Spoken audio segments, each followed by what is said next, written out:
it just makes building here that much more difficult. Our plan right now is to begin working on getting the tiny home built. It's going to be tight, but we're going to make it work. Hardship and suffering continuing in North Carolina, and President Biden has just announced $1 billion for disaster relief in Africa. Some American families are still sleeping in tents in the freezing cold more than 2 months after Helene devastated the area. Our senior correspondent Steve Harrigan with snow boots on the ground in hard-hit Newland, North Carolina, where I'm sure, Steve, it's getting down into the low 20s at night. It is 20s right now, John. Not a lot of movement, not a lot of action, not a lot of cleanup. This area looks just like it did 2 months ago, pretty much, after that storm hit. There's more than 5,000 people in western North Carolina still in emergency temporary housing. Pinky Anderson and her daughter told us they're grateful for a warm room after spending some time completely on their own. We were down to 6 cans of water, and we were rationing the water, and we had 2 dogs. And then our phones went out, so we were there all alone, and the only way to get on and off our property is over our bridge, which was gone. And so we were there for several days before anybody found us. When you go around this area, the scope of the destruction is so complete, it's hard even for some people who live here just to process what it is they're seeing. My poor little wife, she stays upset and stressed about even something as simple as all the trees. When you ride through our neighborhoods, it is shocking when you look up on the side of a hill how many trees are pushed over and snapped, and just the landscape is forever changed. And it's disappointing. Yeah. People are still suffering on American soil in North Carolina. And our current president, Joe Biden, announced $1 billion relief fund for Africa. Yeah, that is where we currently are. Oh, man, my goodness. You can't make this stuff up. Biden notes he's leaving office soon, calls Angola a city as he's led around African nation. You don't have to clap. Retiring President Biden noted Tuesday that he's leaving office next month, telling an audience in Angola that you don't have to clap after stumbling and referring to the country as a city. Ladies and gentlemen, as you know, I'm in the final weeks of my presidency. You don't have to clap for that. You can if you want. Biden 82 said while speaking behind a glass barrier streaked by rain. The lame duck began his highly anticipated speech on an awkward note when he hailed Angola a vibrant city. Goodness gracious, this guy doesn't even know it's a country. Before attempting to mop up the gaffe. Look, not the city, he added. The city, I know it's not Angola, but in Angola, a vibrant city. He similarly referred to President-elect Donald Trump's first term as spanning 8 years before again catching himself and correctly saying 4. Yeah, goodness gracious, this guy's cooked. This guy is cooked. Absolutely toast. Biden also announced $1 billion in new humanitarian support for Africans displaced from homes by historic droughts. He did not mention which countries would benefit from that aid, and his other recent foreign financial pledges have been cast into doubt due to the fact that Trump 78 will retake the White House on January 20th after campaigning on an America First approach to the world. Hours earlier, Biden was delicately maneuvered down a red carpet for a photo op alongside Angola president. I don't even know how to pronounce this name. Forgive me. But yeah, I'm not even going to attempt to pronounce that. With his counterpart putting a hand on his back and pointing the way, recalling similar instances where world leaders treated Biden as if he was confused and needed direction, such as Italian Prime Minister Giorgia Meloni's. I'll butcher that one. A skydiving demonstration. The White House dismissed coverage of earlier instances of Biden seeming confused as such events as deceptive, cheap fake videos that excluded significant context. But that defense was belied not long after by fellow Democratic leaders, staging a mutiny and forcing Biden to give up the party's presidential nomination due to what they perceived as his cognitive decline. And here was the image of him in Angola's president. And listen, this is my thing. Here's another image of Angola's president and Joe Biden. This is my thing. I don't mind helping other people, right? I don't mind helping other countries. Anybody that has genuinely helped anybody ever in their life, like just for the love of it, right? Just out of the love, knows how good it feels to help somebody. Like, it genuinely feels good to help somebody and put a smile on their face. Like that's a great feeling. But let me tell y'all something. If we can't help our own American citizens, I don't want to see any other country get any type of help whatsoever. They can sink or swim on their own until our own American citizens receive the help that they need. That's my stance on it. When Trump said America first, I truly believe in America first, Americans first. Then we can help everybody else. Maybe help everybody else, depending on, how much of this government bloat we can clean up. Because don't be raising my taxes just to try to, no. Clean up some of this bloat first, all right? But here is Joe Biden in Angola behind that glass where it was raining in some of his statements. Check it out. That's the right thing for the wealthiest nation in the world to do. And today, I'm announcing over $1 billion in new humanitarian support for Africans displaced from homes by historic droughts and food insecurity. We know African leaders and citizens are... I know his voice isn't in sync. I know. You're seeking more than just aid. You seek investment. So the United States is expanding our relationship all across Africa, from assistance to aid, to investment to trade, moving from patrons to partners, to help bridge the infrastructure gap. I was told, by the way, when I got elected, I could never get an infrastructure bill passed. Goodness gracious, man. How sad. Here is the instance of Joe Biden being guided to where he was supposed to stand.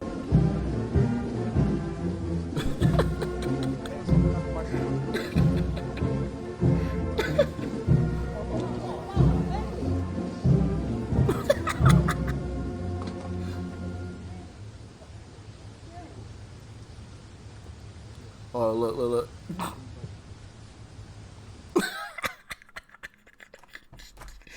Bro, it's funny, but it's also not funny. Like, Joe Biden is absolutely cooked. So, like, part of that is funny, but then it's like, man, the guy is cooked. I mean, this is a human being. So that part is actually pretty sad, but man. And that's the guy that they tried to convince us was completely fine. You guys remember Joe Scarborough said, "And F you if you think that this is a lie, but Joe Biden is the sharpest he's ever been."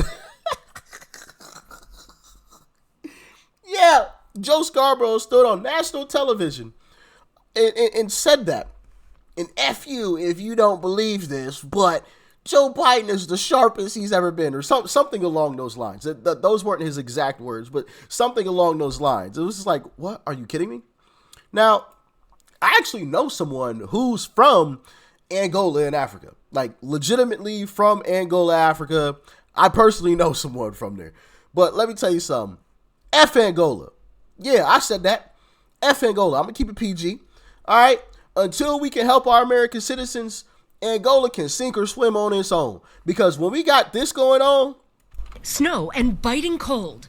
December delivering a different type of storm to hurricane-ravaged western North Carolina. What do you need?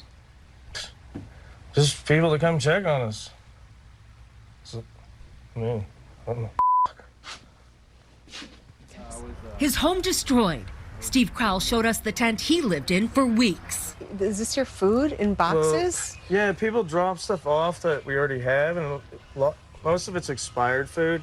This is how hundreds of people are still living in western North Carolina, in campers and in tents amid bitterly cold temperatures. Shauna Levine's family with 7 children has been staying in this shelter, a former Gold's Gym, for 2 months. How do you think your kids are doing? They're struggling. but they're managing it well. Definitely has affected them. Dozens of people who lost their homes are staying here, but the lease is up. They have to be out by the end of the month. We are refusing to let these people be out in the street. We're gonna find a place for each and every person.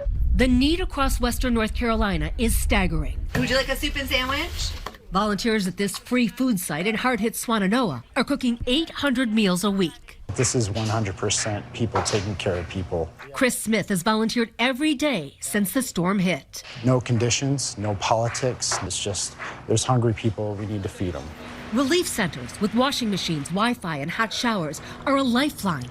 Amid the daily struggles, there is progress. Okay, Isaac. Levine and her family will finally leave the shelter this week.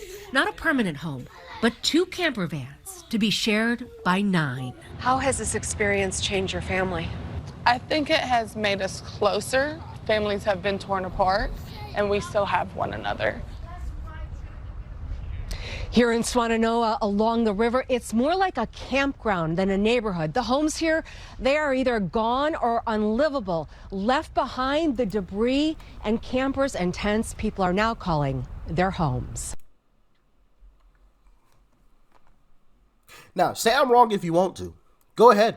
But, fuck Africa. And I'm black. But, F them. Okay? We got American citizens who are living in tents because their homes were washed down, a river that came out of nowhere. Or a river that, rose to some crazy level. That is insane. We have that situation going on, but we're sending billions of dollars to another country. How does that even make sense? We haven't even helped our own American citizens, but we're helping other people. I'm so glad that we won this past election, because could you imagine another 4 years of BS like that? BS, just straight. And I made an entire video on this, and a lot of y'all agree when I made that video. I said that the response to the North Carolina tragedy seemed intentional because it was Western North Carolina where there's a lot of red counties and it was right before an election. The response was extremely slow. And there were stories about FEMA wasn't even like getting to some of these rural places, which a lot of that is like rural country, right? They weren't even going out there.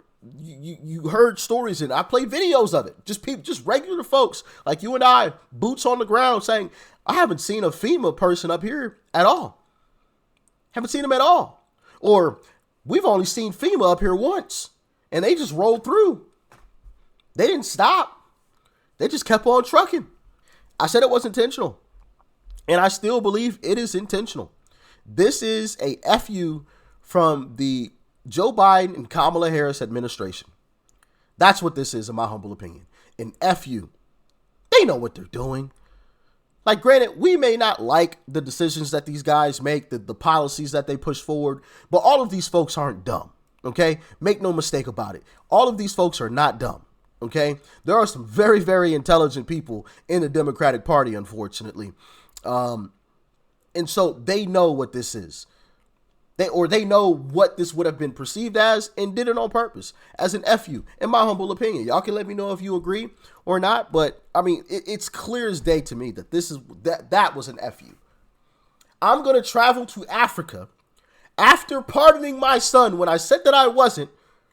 I'm going to go to Africa and I'm going to give them $1 billion while we have American citizens starving, living in tents, possibly about to be out on the streets in the middle of winter, right before a big holiday. I'm going to go give $1 billion to some other country. See ya. I don't know. Listen, maybe I'm wrong. Y'all let me know how you feel in the comment section, but that's a clear FU to me. It just doesn't get any clearer in my humble opinion. And I'm so happy we won't have to be dealing with any more of this BS, because that is just absolutely ridiculous. Congress needs to pass a law to where pass a bill that says no foreign aid can go to any other country after a major tragedy on American soil until the people that were affected by that tragedy are completely taken care of. I like the sound of a bill like that. I like the sound of a bill like that. No more foreign aid to anywhere.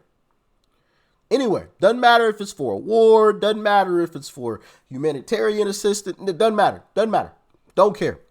No more foreign aid until the American citizens are taken care of after a tragedy.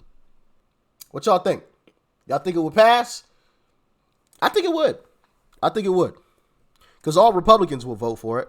And there'd be enough Democrats that would vote for it to where it would pass through. And then, of course, it'd be sent to the Senate, where I don't see Republicans voting against that.